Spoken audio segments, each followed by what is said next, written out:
I felt her breath in the dark, and then she whispered, "Don't stop." Elian Frost woke gasping for air, his body drenched in sweat despite the chill of his apartment. The digital clock read 3:17 a.m., the same time he'd awakened for 14 consecutive nights. He ran trembling fingers through his dark hair and tried to steady his breathing. Again, he whispered to the empty room. The dream was always the same. Endless darkness pierced by distant lights and the sensation of falling upward into a sea of stars. But tonight something had changed. Tonight there had been a voice. As the director of Boston University's Sleep Research Center, Elian had documented thousands of dreams, both his own and those of his subjects. None had persisted like this with such clarity and purpose. He reached for the journal on his nightstand and began writing before the details could fade. Subject appeared again. Not human, but humanoid. Feminine, composed of light that shifts between blue and violet. Reached toward me this time. Almost touched. Voice like wind through crystal. Find me. The next morning, Elian moved through his laboratory in a daze. Graduate students noticed the dark circles under his steel-gray eyes but knew better than to comment. Dr. Frost's intensity had doubled in recent weeks, his normally methodical approach giving way to something that bordered on obsession. Dr. Frost, his research assistant Maya Chen, stood in the doorway of his office. "The new EEG readings are ready for review." Elian nodded absently, his attention fixed on the strange patterns scrolling across his monitor, recordings from his own sleep cycle. "Have you ever seen anything like this, Maya? These are delta waves, but they're synchronized with gamma bursts. It shouldn't be possible." Maya leaned closer. "It looks almost like two brains communicating." Elian's head snapped up. "What did you say?" "Just an observation," she said, stepping back slightly. "The pattern has a call and response quality, like a conversation." That night, Elian prepared meticulously for sleep. He attached the portable EEG to his temples, positioned the recorder by his bed, and took a single deep breath before closing his eyes. The darkness came quickly this time, the stars blooming around him like flowers opening in time-lapse. He was no longer falling but floating, suspended in the vacuum of dream space, and then she was there. She moved like light through water, her form shifting and flowing, sometimes clearly humanoid, sometimes merely suggestion. Her skin glowed with a soft purple luminescence, and where her eyes should have been, there were only swirling nebulae of deeper violet. "You hear me now," she said, her voice resonating not in his ears but in his mind. "Who are you?" Elian managed to ask, discovering he could speak in this place. "I am called Lyra, where I come from." She drifted closer. "Your world named a constellation for my home, though you've never truly seen it. Are you real?" A sound like distant chimes, her laughter. "As real as you are, Elian Frost, just elsewhere." "How do you know my name?" "I've been watching the dreamers. Most pass through quickly, but you linger. You see?" She extended what appeared to be an arm, fingers forming at its end. "Your consciousness reaches farther than others." Elian found himself reaching back, fascinated by the way light bent around her form. When their fingers nearly touched, a shock of electricity ran through him, jolting him backward. "Not yet," Lyra said, her form rippling with what might have been regret. "Our worlds are still too far apart. What do you want from me?" Elian asked, fighting against the pull of waking that had begun to tug at him. Lyra drifted closer, her face just inches from his. He felt something like breath, warm and tingling with energy, or against his cheek. "Don't stop searching," she whispered, her voice fading as the dream began to dissolve. "I'm trying to reach you from across the void. Soon our worlds will align and I can—" Elian woke with a gasp, the portable EEG beeping frantically beside him. The clock read 3:17 a.m., but this time something was different. On his hand, where Lyra's fingers had nearly touched his, 5 small points of light glimmered briefly before fading into his skin. He stared at his hand in the darkness, heart pounding. It hadn't been just a dream. Somehow, somewhere, Lyra was real, and she was reaching for him across dimensions. "I'll find you," he whispered to the empty room. "I promise." 2 weeks after his breakthrough encounter with Lyra, Elian's office had transformed into what his colleagues now called the conspiracy wall. Star charts covered one side, theoretical physics papers another, and in the center, printouts of his own unprecedented brain activity during dream states. Maya stood in the doorway, coffee in hand, You know what they're saying about you, right? Elian didn't look up from the ancient astronomical text he was translating. That I've gone insane. Yes, I've heard the whispers. Dr. Monroe from neurology wants to examine you. She placed the coffee beside him. He thinks you're having temporal lobe seizures. Let him think what he wants. Elian finally looked up, his eyes rimmed red. I've found references, Maya. In ancient Mesopotamian texts, Norse mythology, even quantum theory. Beings of light that exist between dimensions. They've been reaching out to dreamers for centuries. Maya sighed. And you think your purple star woman is one of them? Her name is Lyra, he corrected automatically. And yes, I do. That night, Elian prepared for sleep with ritual precision. The alignment he'd calculated was approaching. A rare cosmic event when the theoretical membranes between dimensions grew thinner. He'd modified his EEG to emit specific frequencies that might strengthen the connection. The darkness came faster now, familiar and welcoming. The stars no longer seemed distant but intimate like old friends. And then she was there, her purple luminescence brighter than before. You've been searching, Lyra said, pleasure evident in her melodic voice. Every waking moment, Elian admitted. I think I understand now. Your dimension and mine, they're separated by what our physicists call brain worlds. But sometimes they come close enough to touch, she finished, extending her hand. This time, when their fingers met, there was no shock. Instead, a warm current flowed between them, and Elian gasped as her fingers, 5 distinct points of light, interlaced with his. How is this possible? He whispered, the barrier's thin. Your world and mine drift closer in the cosmic dance. Her form seemed more solid now, the suggestion of shoulders, the curve of her face more defined. In my world, I am a luminary, a keeper of stellar memories. We exist partially outside of time. Are there others like you? Once many, she said, sadness coloring her voice. Now few remain. The cosmic tides have pulled our worlds apart for millennia. This alignment is rare, perhaps the last for 1,000 years. Elian moved closer, emboldened. What happens when the alignment peaks? A crossing becomes possible, but dangerous. Her free hand, elegant with 5 slender fingers, traced the outline of his face without quite touching. A luminary could potentially manifest in your dimension, but the energy required could hurt you, Elian realized. Could unmake me entirely, she corrected. But to remain here separated. Her form shimmered with emotion. Ellie and I have watched countless worlds for eons. Never have I wished to walk among them until now. Something changed in the space between them, the stellar void warming, intimate. Elian felt her essence drawing closer, her light enveloping him. When her face came near his, he felt that same warm breath, electric and alive. May I? She whispered. Words failed him. He simply nodded. The kiss, if it could be called that, was like nothing earthly, a merging of energy and consciousness that sent his mind spiraling through star fields. He felt her thoughts, fragments of memories spanning centuries, the profound loneliness of watching worlds without touching them. When they separated, Elian noticed her form had changed. More defined, more human-like, though still composed of that shifting purple light. 2 arms now clearly visible, the suggestion of legs. Her face heart-shaped and lovely.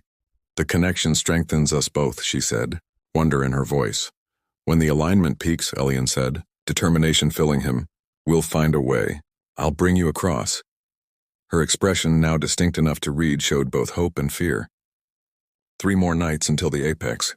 If we fail, we won't, he promised as the dream began to fade.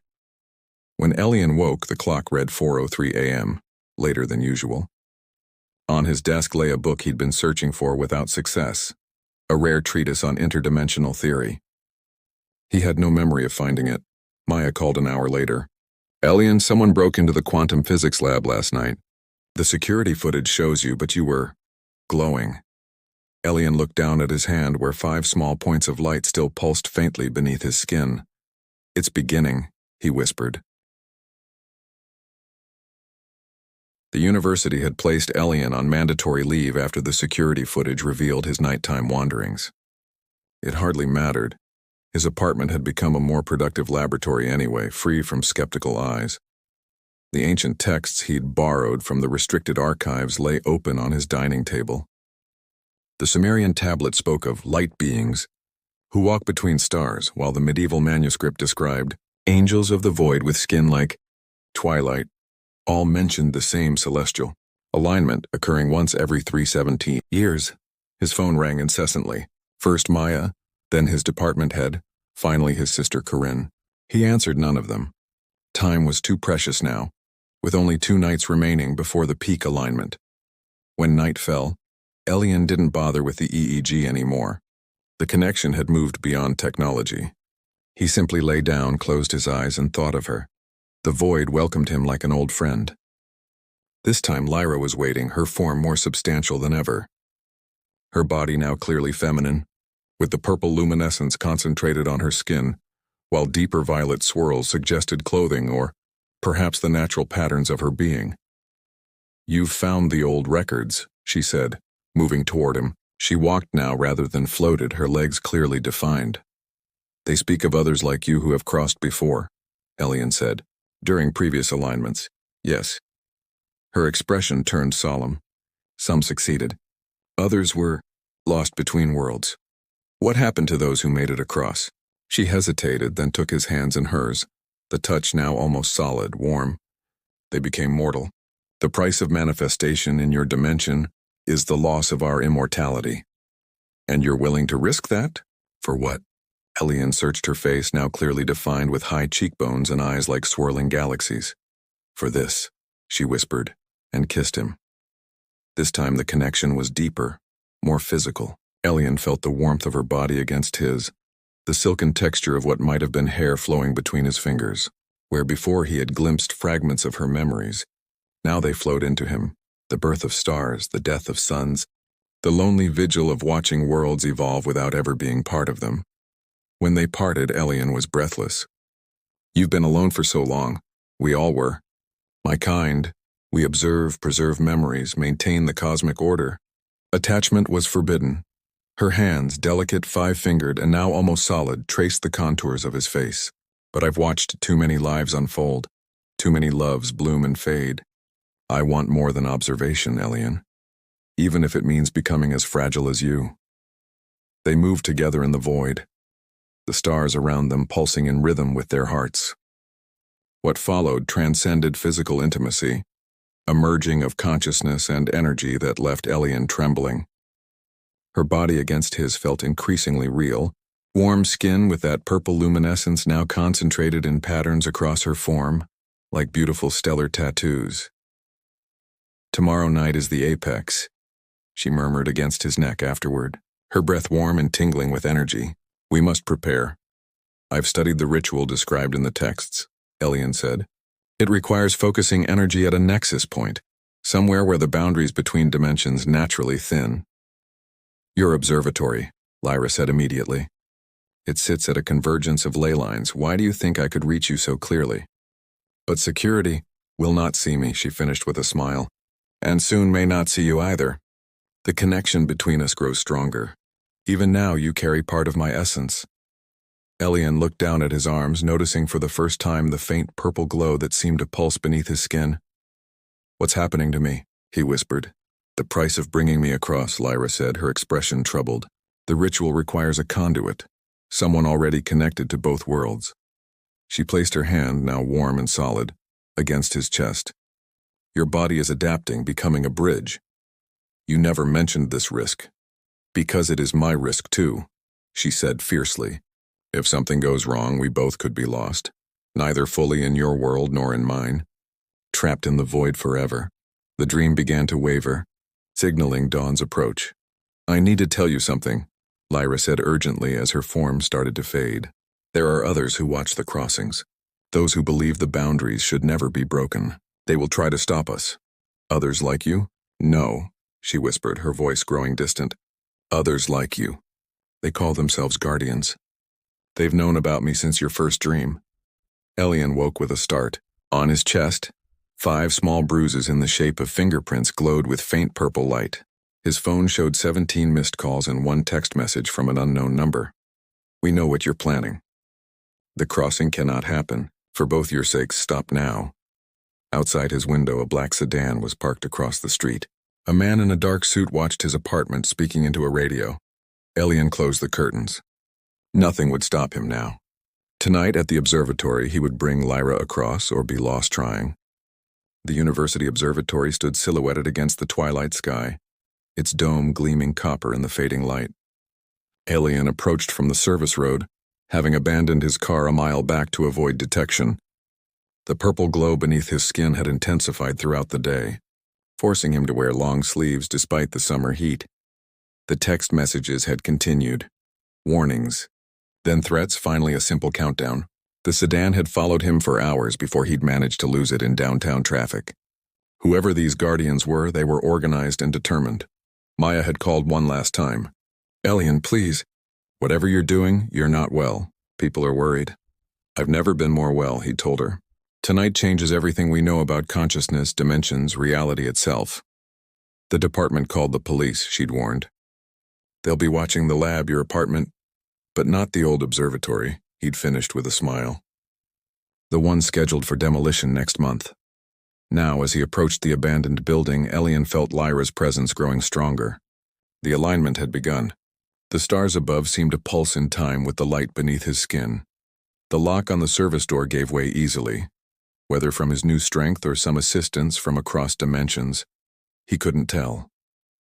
Inside, the equipment was outdated but functional. The massive telescope pointed skyward through the open dome. Its brass fittings dull with age, Alien worked quickly, arranging the artifacts he'd collected, the Sumerian stone, the medieval astrolabe, crystals from 7 continents. At the center, he placed a small meteorite he'd borrowed from the geology department, supposedly a fragment from the Perseid meteor shower, but actually much older, according to the ancient texts. As the first stars appeared overhead, Alien felt the air begin to change. It thickened, hummed with energy. The purple light beneath his skin now radiated outward, casting the dome in an eerie glow. "Lyra," he whispered. "I'm ready." The air shimmered, then parted like a curtain.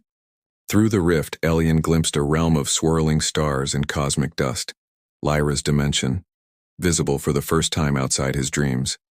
And there she was, more beautiful than ever, her purple form moving toward the opening between worlds.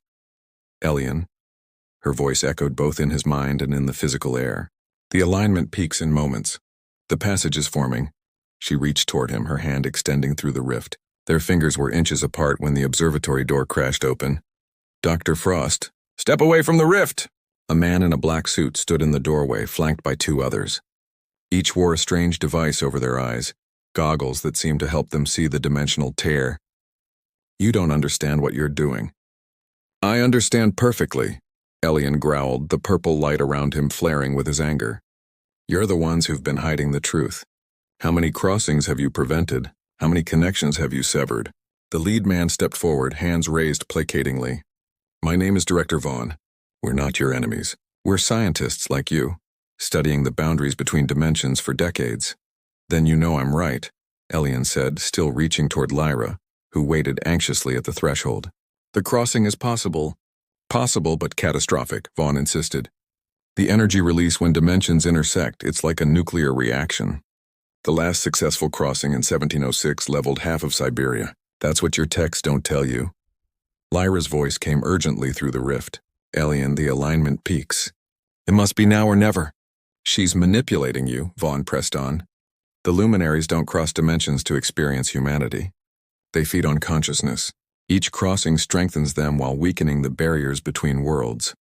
Doubt flickered across Alien's face. "Is that true, Lyra?" Her expression, now perfectly human except for those star-filled eyes, showed pain. "There is risk, yes. Energy exchange. But I never lied about why I want to cross."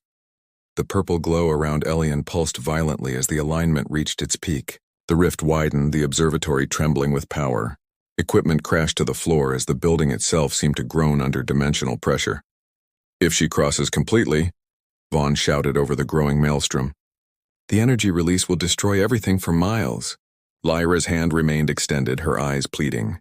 "Trust what you felt between us, Alien. There is another way, but you must choose now." In that moment of hesitation, one of Vaughn's men fired a device that sent arcs of electricity into the rift. Lyra cried out in pain, her form destabilizing, beginning to break apart. "No!" Alien screamed, lunging forward. He plunged his arm into the rift, grasping Lyra's dissolving hand.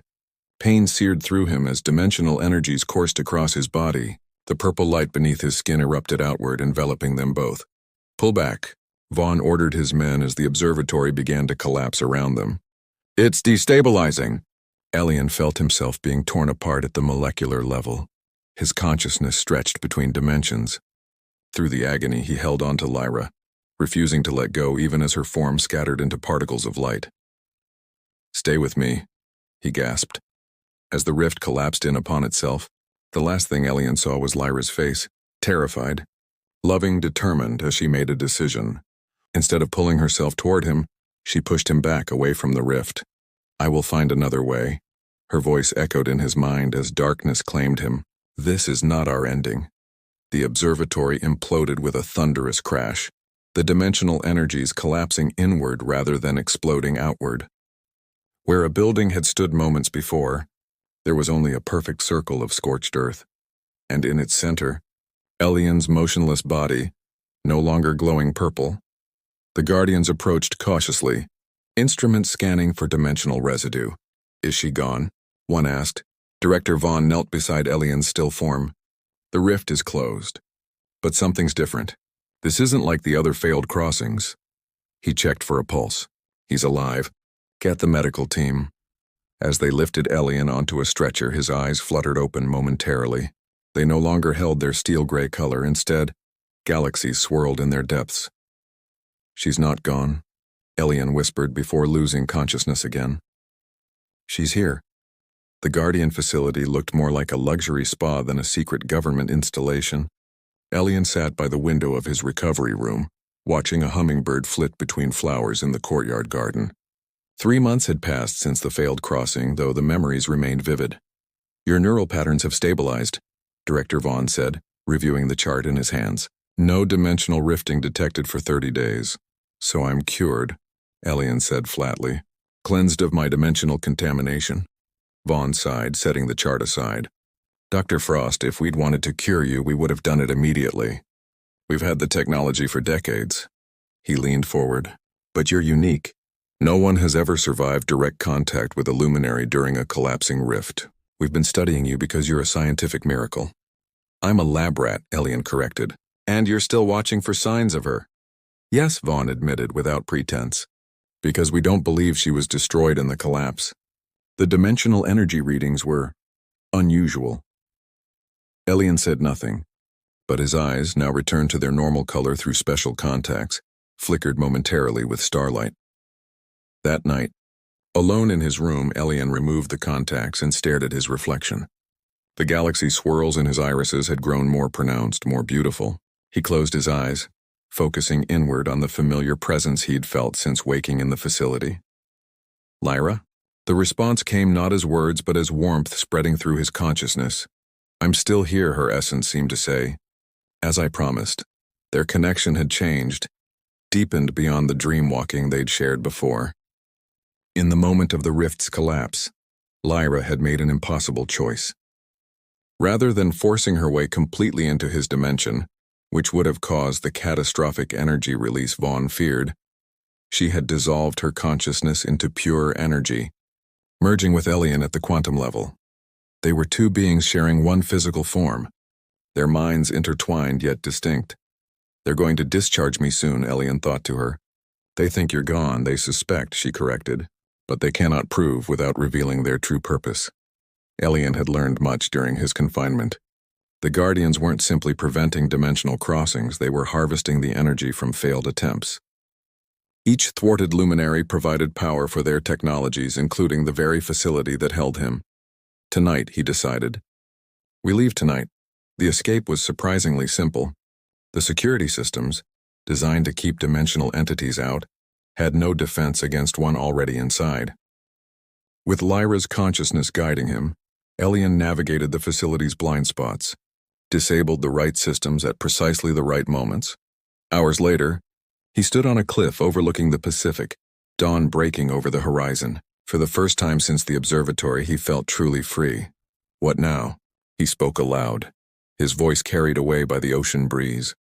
The air before him shimmered and Lyra's form manifested, not physical, but more than a mere projection, a hologram of purple light constructed from the energy they now shared. "Now we complete what we started," she said, her voice both in the air and in his mind, but properly this time. "You're still trying to cross over completely? After everything that happened?" She smiled, reaching out to caress his face with fingers that felt almost solid. "The crossing was never meant to be instantaneous, Elian. It's a process, gradual, measured. The ancient texts spoke of it as the breath of reality, each exhale bringing more substance to the crossing. So what happened at the observatory was merely the first breath," she finished. Vaughn wasn't entirely wrong. A sudden, complete crossing would have been catastrophic, but a gradual manifestation, using the energy we already share. Her form solidified slightly as she spoke, the purple glow dimming as more human features became apparent. "How long will it take?" Elian asked, hope building within him. "A year, perhaps 2. She moved closer, her partially substantial form nearly touching his. "Each time I manifest, I become more physical, more human. And each time I can remain longer." Elian reached out, his fingers passing through her form but feeling resistance, like touching water that refused to part completely. "The Guardians will never stop looking for us," he warned. "Then we keep moving," she said simply. "This world has many places to hide, many wonders I've only observed from afar." Her smile turned mischievous. "Besides, we have advantages they cannot counter." To demonstrate, she raised her hand, and purple energy swirled from Elian's body to hers, momentarily making her solid enough that their fingers finally touched completely. The sensation sent electricity through them both. "That's new," Elian breathed. "We're learning," Lyra said, together. They stood side by side as the sun crested the horizon, casting golden light across the ocean. For now they existed between worlds, neither fully separated nor completely united.